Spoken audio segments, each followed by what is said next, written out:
Oke, baik, selamat pagi semuanya. Saya harap Anda dalam keadaan sehat ya, dan tentunya siap untuk mengikuti materi di pagi hari ini ya. Pagi hari ini kita akan membahas yang namanya akar dari sebuah persamaan atau root of equation ya. Dimana kita akan mencoba mencari solusi dari persamaan-persamaan yang sifatnya non-linear. Ya, materi ini juga sering disebutkan dengan bahasa Inggris yaitu root finding, ya, bagaimana mencari akar akar sebuah persamaan. Oke, kita lanjutkan. Contoh ya, di sini ada kurva yang Anda lihat sini ya. Ada sebuah persamaan yang saya ilustrasikan di sini ya dengan garis putus-putus warna purple ya.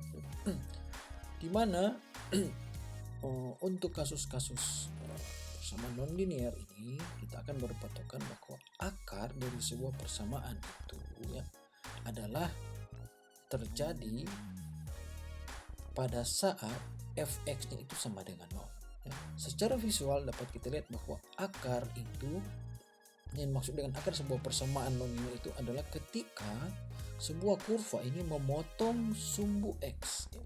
Pada saat kurva ini memotong sumbu x berarti y-nya sama dengan 0 ya, atau fx-nya sama dengan 0. Makanya ini rumusnya di sini ya. Y sama dengan fx sama dengan 0. Ya, ini contoh persamaan Y sama dengan fx sama dengan x kuadrat kurang 6x tambah 8. Di mana kurva ini sebenarnya dia ada dua akar sejati ya. Saya hanya memplot sini setengahnya saja sebagai penjelasan. Di mana salah satu akarnya itu berada pada titik x sama dengan 4. Nah, jadi di permasalahan kali ini kita akan mencoba mencari solusi dari persamaan-persamaan non-linear, sekali lagi, di mana inti dari permasalahan ini adalah menemukan akar ya, di mana akar tersebut adalah terletak pada apa? Fx sama dengan 0, atau ketika sebuah kurva ini apa? Memotong sumbu x. Di mana dia memotong sumbu x, disitulah nilai akarnya. Jadi sekali lagi contoh ini berarti akarnya ada 4 ya. Seperti itu. Nah, metode pencarian akar ada terbagi dua metode besar ya. Ada yang namanya metode tertutup atau bracketing method, di mana dalam pencarian akar nanti di soal ya akan diberikan soalnya persamaan atau kurvanya ya persamaan kuadratnya, dan akan diberikan batas ya, ada batas. Ada batas atas, biasanya kita menyebut lower, dan ada batas atas upper dan batas bawah lower ya. Ada XR dan XL. Kemudian ada X yang akan kita cari, atau XR biasanya kalau di buku teks XR atau X root ya, artinya akar tersebut ya.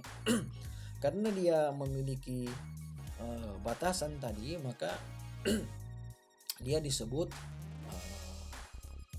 tertutup ya, karena kita mencari pada lokasi yang sudah pasti ya, sehingga pasti itu kita akan menemukan akar yang minimal 1 ya. Sehingga nanti metode ini juga sering disebut dengan metode konvergen. Konvergen artinya pasti ada akarnya, akan menuju ke satu nilai tertentu. Berbeda dengan kata balikan dari ini ya, divergen itu berarti dia membesar atau dia lari dari yang ingin dituju ya. Biasanya itu tanda tanya dia nilainya membesar, kalau ini nilainya mengecil atau decay ya, menuju ke satu nilai tertentu ya.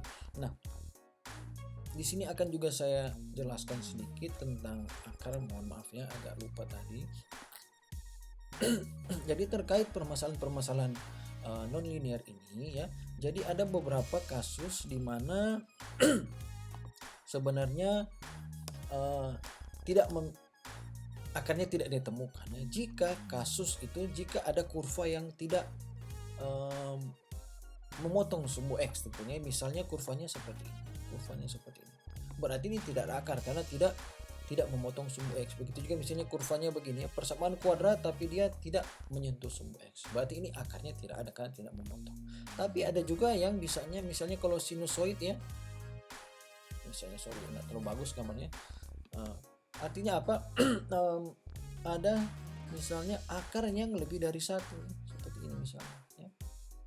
Atau ada juga yang persamaannya yang modelnya agak aneh, ya, seperti ini.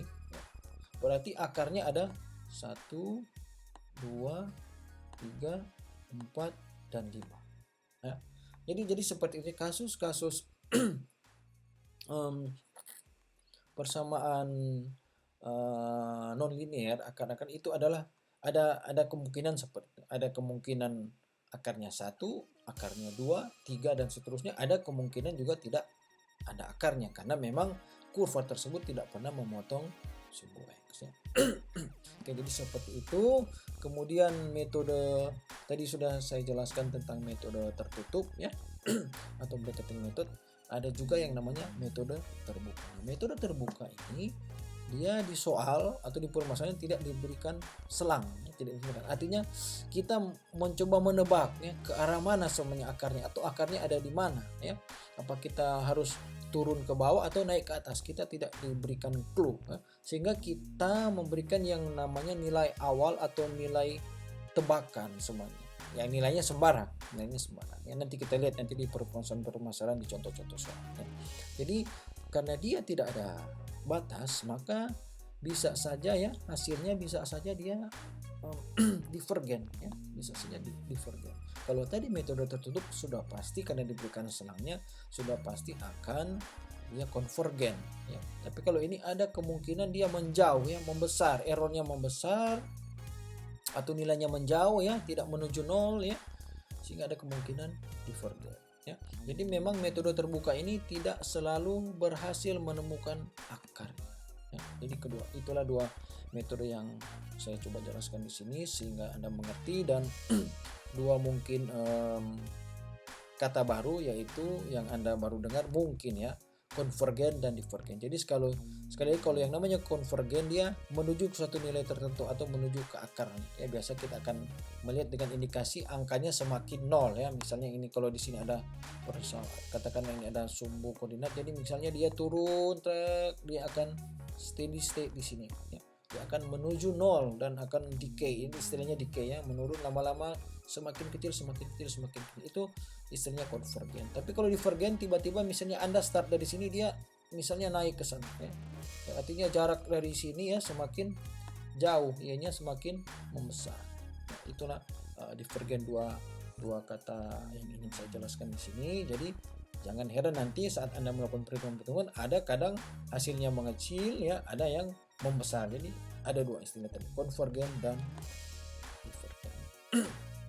Kemudian untuk kasus-kasus yang akan kita latih ini ada hanya 4 saja, yaitu ada metode biseksi dan ada metode equivalensi. Kedua metode di atas ada metode tertutup dan ada metode Newton-Raphson dan metode secant, ya. Nanti kita lihat langsung bagaimana cara menyelesaikannya baik secara manual maupun dengan menggunakan pemrogram, ya. Oke, seperti itu dulu dari saya dan terima kasih, ya. Semoga ini bisa menambah pengetahuan Anda, ya.